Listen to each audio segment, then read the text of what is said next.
Emma Carlyle believed that every morning deserved to begin with something sweet. That was the whole philosophy behind her little ritual of sneaking a cinnamon roll from the kitchen.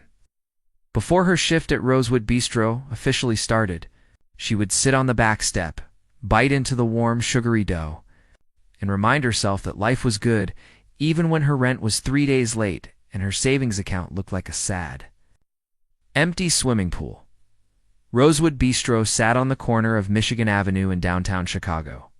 A polished, fancy restaurant with white tablecloths, soft jazz piping through hidden speakers, and a clientele that mostly wore suits worth more than Emma's monthly paycheck. She had been working there for 2 years, balancing plates and memorizing complicated orders with a smile that never once looked tired, even when she absolutely was. The tips were decent. The regulars liked her, and Brent, her fellow waiter and closest friend, kept her laughing through every long shift. That Tuesday morning in early November started exactly like every other. Emma tied her dark hair back, straightened her apron, and carried a fresh pot of coffee out to the dining room, where the first breakfast guests were beginning to settle in. Brent fell into step beside her, already whispering commentary about a table of finance guys in the corner, who had collectively ordered enough eggs to feed a small village. Then the front door opened, and Emma nearly walked straight into a pillar. The man who stepped inside was tall, broad-shouldered and dressed in a charcoal coat that clearly cost more than Emma made in a month. His jaw was sharp, his dark hair neatly swept back, and his eyes, a deep shade of gray, swept across the room with the calm, assessing look of someone who was used to owning every space he entered. He was, without any question, the most impossibly handsome man Emma had ever seen in real life, and she was immediately annoyed by that fact. That Brent breathed beside her is Harrison Wade. Emma had heard the name. Everyone in Chicago had heard the name. Harrison Wade was the CEO of Wade Enterprises, a luxury real estate company that had transformed entire neighborhoods and put his face on the cover of Chicago. Business Monthly, 3 times in 2 years. He was known for being brilliant, driven, and reportedly so difficult to warm up to that his own boardroom called him the ice architect behind his back. He was seated at table 4, which was, of course, Emma's section. She approached with her best professional smile and set a glass of water in front of him. "Good morning. My name is Emma, and I will be taking care of you today. Can I start you off with some coffee?" He did not look up from his phone. "Black. No sugar," he said, his voice even and quiet. Carrying the kind of weight that made people pay attention without him even trying, Emma poured carefully, aware of her hands, aware of everything. She turned to set the coffee pot down on the edge of the table, and then Brent appeared from nowhere, sliding past her with a full tray, knocking her elbow just slightly. Just enough. The coffee pot tilted. A dark, steaming stream of coffee poured right across the white tablecloth and splashed the sleeve of Harrison Wade's coat. The dining room seemed to hold its breath. Emma felt the blood drain from her face. "Oh no, I am so sorry, please. Let me get something. I am so incredibly sorry." She was already grabbing napkins, blotting the tablecloth, her voice a tight, mortified whisper. Harrison looked at the stain on his sleeve and then looked at her. His expression did not change. Not one flicker of anger, not one twitch of irritation. He simply said, "It is fine," and went back to his phone. That was somehow worse than if he had yelled. Emma retreated to the back of the restaurant, pressed herself against the wall beside the service station, and pulled out her phone to text Brent, who had vanished suspiciously fast. Her fingers flew across the screen. "Brent, I just poured coffee all over Harrison Wade. I am dying. He is sitting right there looking perfect and unbothered, and I am a complete disaster. Also, why did nobody tell me he looks like that in person? I need a moment." She hit send and shoved her phone into her apron pocket. It buzzed almost immediately. She pulled it out, expecting one of Brent's signature string of dramatic responses. Instead, the notification at the top of the screen read, "Harrison Wade." Her stomach turned completely over. She stared at the name. She stared at the message preview. She opened it with trembling fingers and saw her own words. Staring back at her under a conversation header that was very clearly not. Brent's contact was saved as Brent with a coffee cup. Emoji Harrison Wade's number had been added to her phone 6 months ago when he had called the restaurant directly to make a reservation, and she had answered and taken down his contact to confirm the booking. She had never deleted it. She had just told Harrison Wade that he looked perfect and that she was a complete disaster. Her phone buzzed again. One new message from Harrison Wade. It said, "You should breathe, Miss Carlyle. The coat will survive."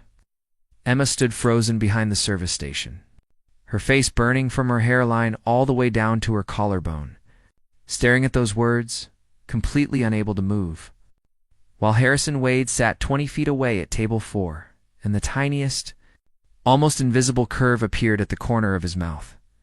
Emma spent the rest of that shift operating on pure autopilot. She smiled at tables, refilled drinks, delivered plates, and said all the right things at all the right moments. But her mind was entirely elsewhere, spinning in slow, humiliated circles around that text message. By the time Harrison Wade finished his breakfast, signed the bill without complaint, and left a tip that was nearly the cost of the meal itself, Emma had convinced herself that she would never see him again, and that was for the absolute best. She was wrong. Harrison Wade came back the next morning. He sat at table 4 again, ordered black coffee with no sugar, spent 45 minutes on his phone and laptop without looking up more than twice. Emma served him with practiced calm and told herself that rich people were creatures of habit. And this meant nothing at all. He came back the morning after that too, and the one after that.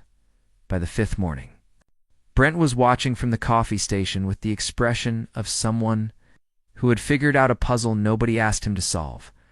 "He asks for your section every time," Brent said, keeping his voice low and unhelpfully entertained.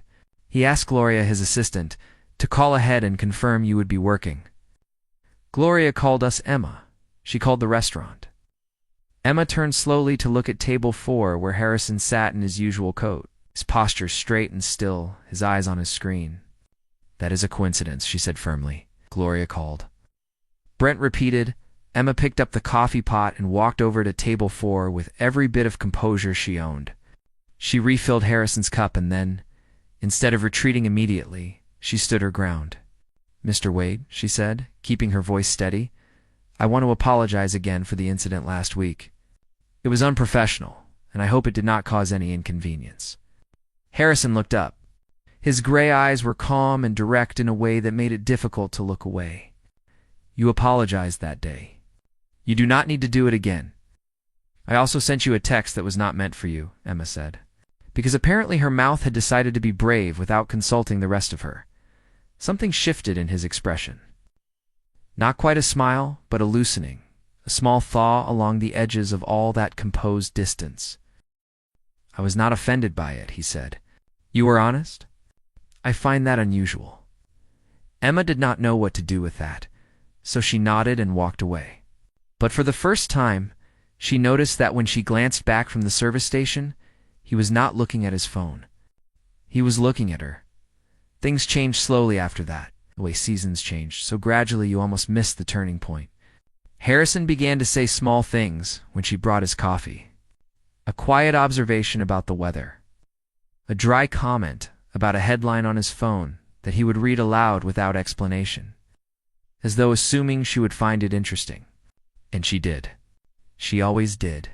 He was sharp and precise, and occasionally, unexpectedly funny in a way that was so understated it caught her completely off guard. One morning she came in to find a book sitting on table 4 with a yellow, sticky note on the cover that said only, "You mentioned you liked reading. This one is worth your time." She had mentioned it exactly once, during a 30-second exchange about the bookstore 2 blocks away.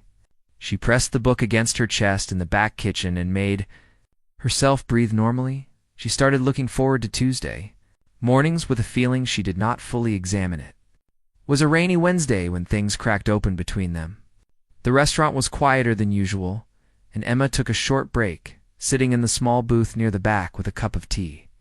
Harrison was still at his table, but his laptop was closed for once and he was simply sitting, looking out the window at the gray, wet street. Something about the way he sat looked different. less composed. More tired, Emma walked over without planning to. "Are you all right?"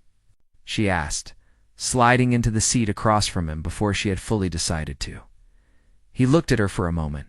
Then he said, "My father built a company from nothing. He worked his whole life and lost everything in a business deal gone wrong when I was 19. He died 2 years later.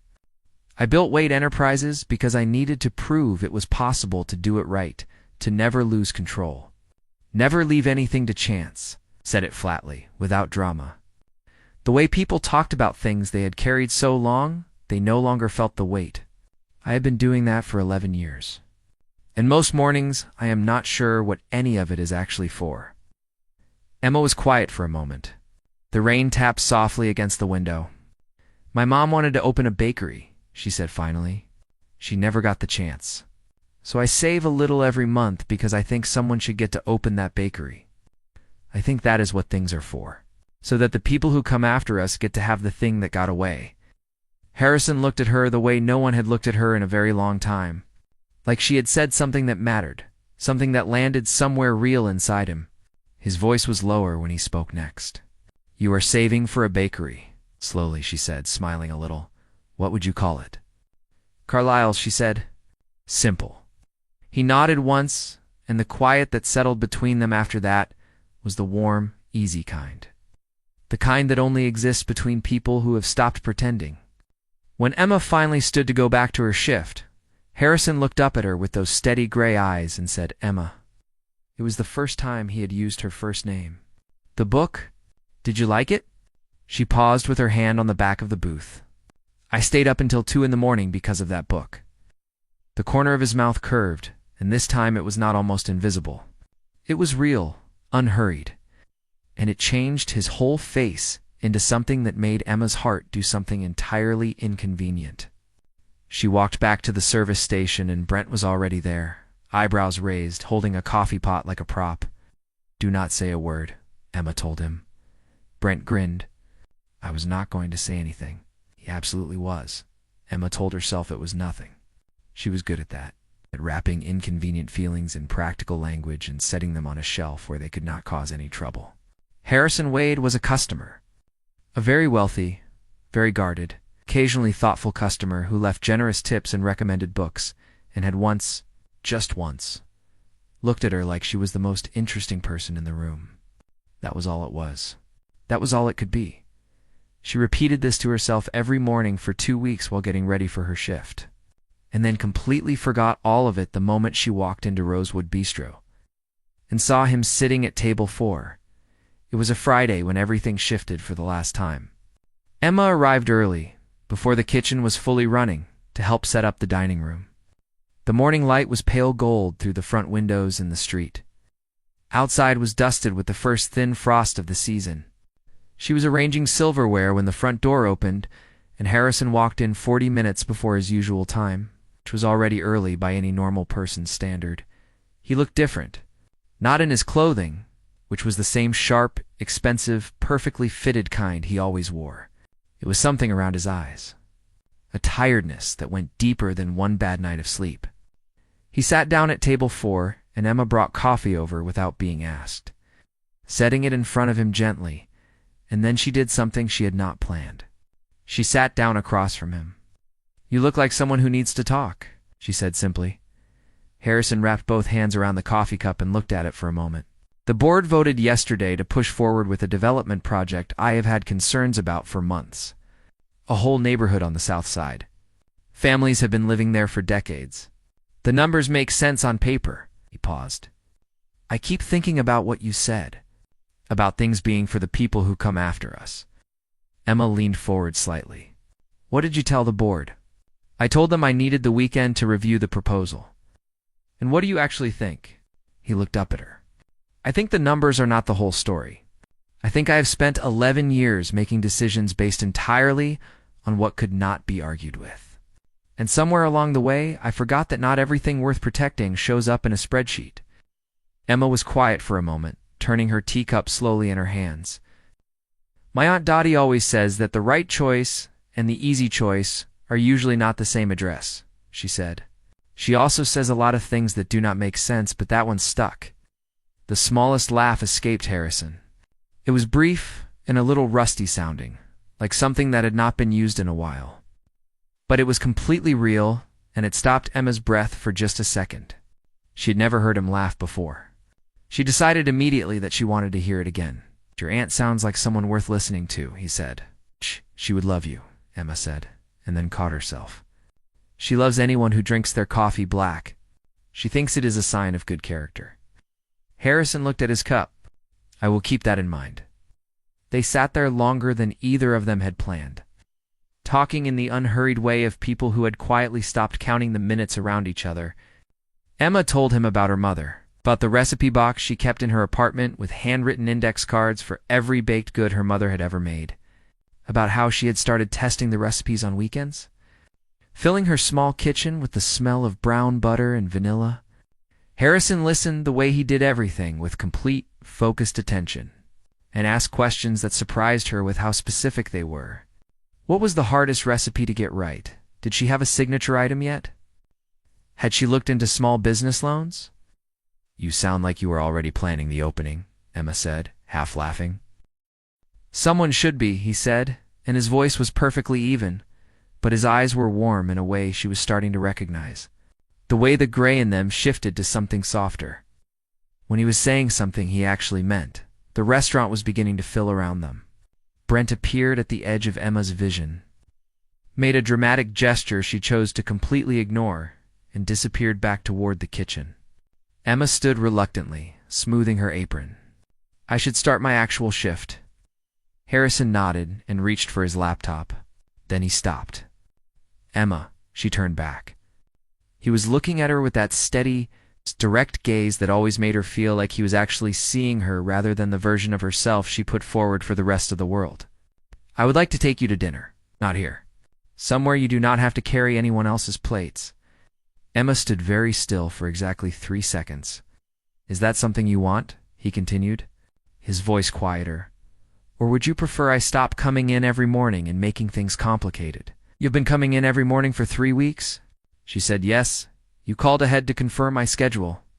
"Gloria made that call," he said, which was technically true and also completely not the point.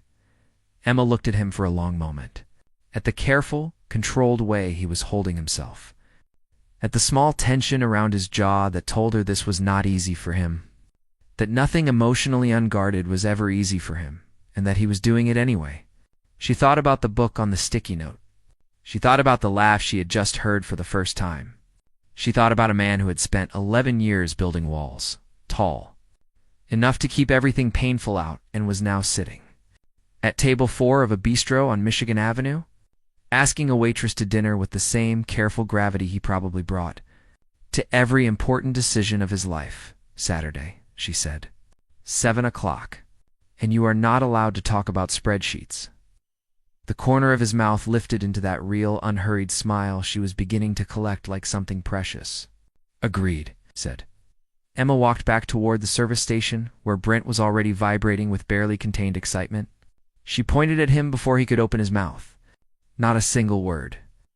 "I was not going to say anything," Brent said in exactly the same tone he had used 2 weeks ago, with exactly the same expression that meant he was absolutely going to say many things the moment she was within range.